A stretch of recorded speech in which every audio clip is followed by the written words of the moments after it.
আসসালামু আলাইকুম রহমতুল্লাহি ওবরাকাতু। কেমন আছেন সবাই? আজকে আমি প্রবাসী ভাই বন্ধু বোন যারা আছে তাদেরকে ঈদ মোবারক জানাই। কালকে আমাদের মুসলিম জাতির একটা খুশির দিন, একটা ঈদের দিন। এখানে পারিবারিক যে একটা বন্ধন আছে, তারা সবাই একসাথে হয়, মজা করে, খাবার টাবার খায়, ঘুরতে যায়, খুশি বিনিময় করে। এটাই হচ্ছে আমাদের ঈদ। এখানে আমরা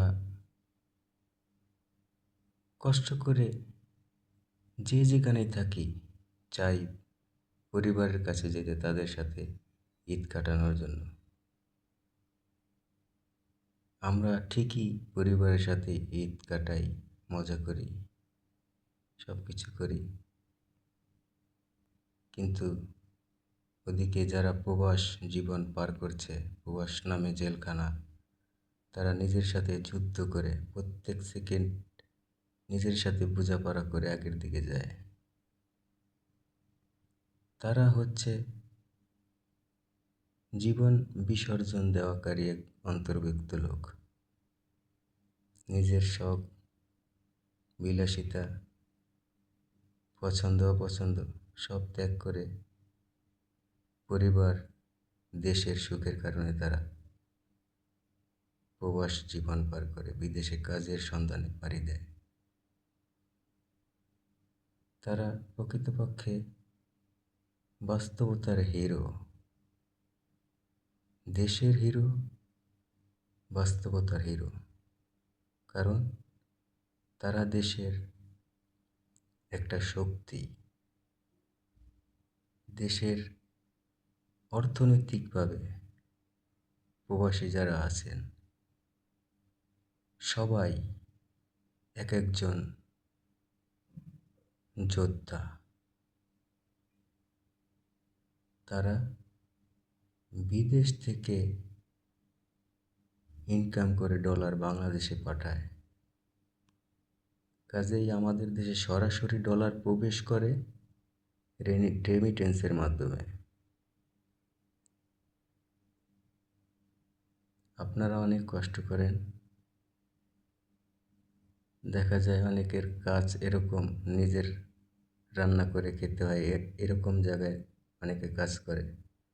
ক্লান্ত শরীর নিয়ে সারাদিন বাইরে কাজ করেছে, কেউ স্টিলের কাজ করেছে, মানে রড, কেউ রাজমিস্ত্রি কাজ করেছে, কেউ পেইন্টের কাজ করেছে, কেউ প্লাম্বারের কাজ করেছে, কেউ ট্রান্সমিশনের কাজ করেছে।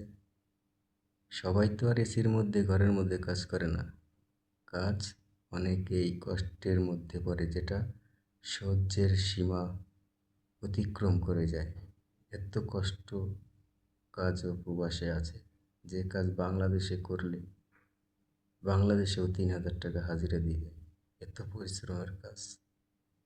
এটা করে শুধু পরিবার পরিজন, দেশকে ভালোবেসে, পরিবারকে ভালোবেসে।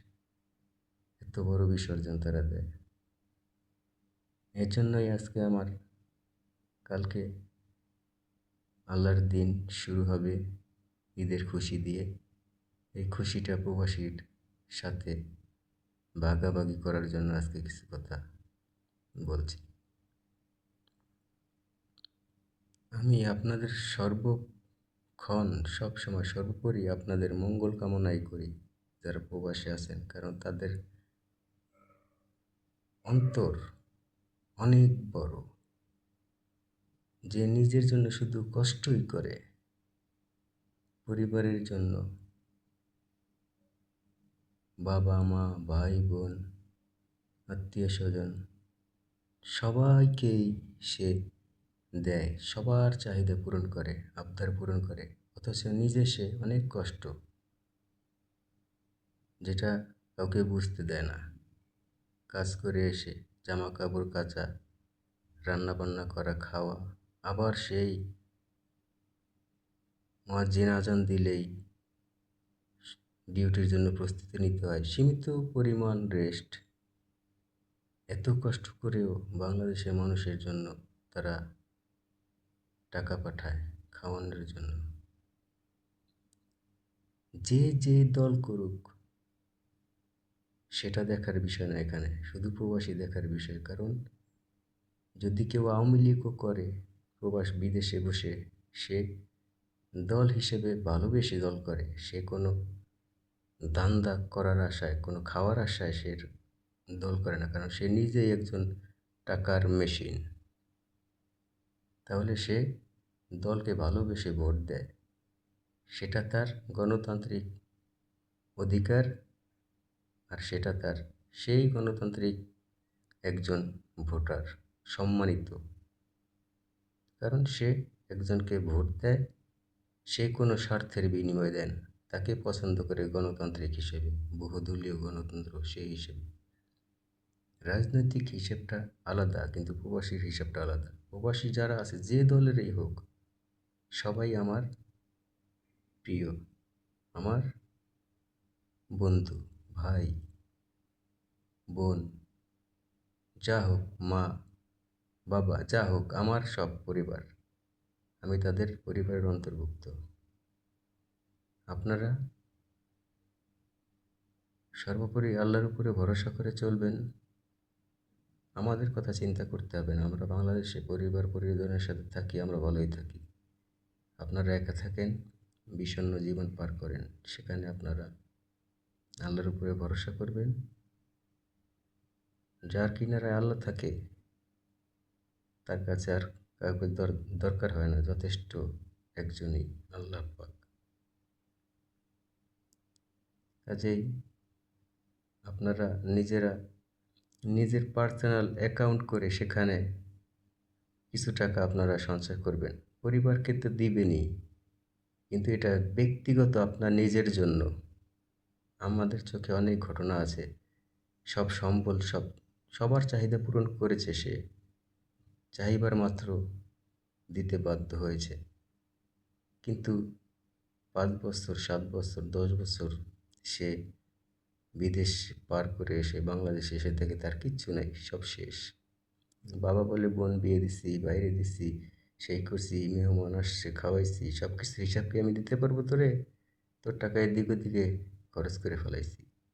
আপনি যদি 1 লাখ 2 লাখ টাকা চান, তারা দিতে পারবে না, আবার দেখা গেছে থাকলেও দিবে না।